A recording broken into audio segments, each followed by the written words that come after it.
Pumirma ang Star Magic ng bagong partnership sa Sightlines Actor Space na naglalayong pausayin ng mga acting workshop at pagyamanin ng susunod na henerasyon ng talento.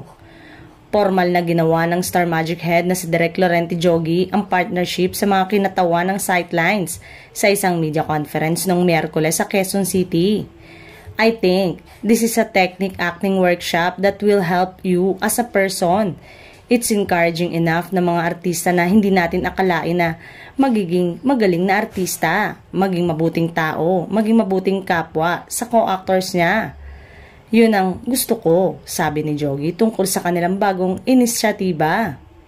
Nagpakilala rin sila ng grupo ng mga bagong artista mula sa Sightlines. Ang mga individual na ito ay inaasang makikinabang mula sa mga bagong collaborative workshop. Ang Sightlines Actor Space ay isang international acting school at creative hub para sa mga naghahangad na artista na nag-aalok ng acting at voice classes sa Manila, Jakarta at online para sa mga international na kalahok.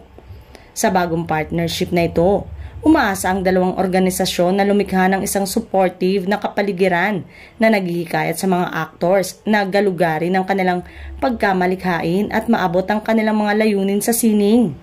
Sa huli, umaasa kami para sa isang pangmatagalang relasyon at mas maraming stars ang mas makikilala sa husay sa pag-arte.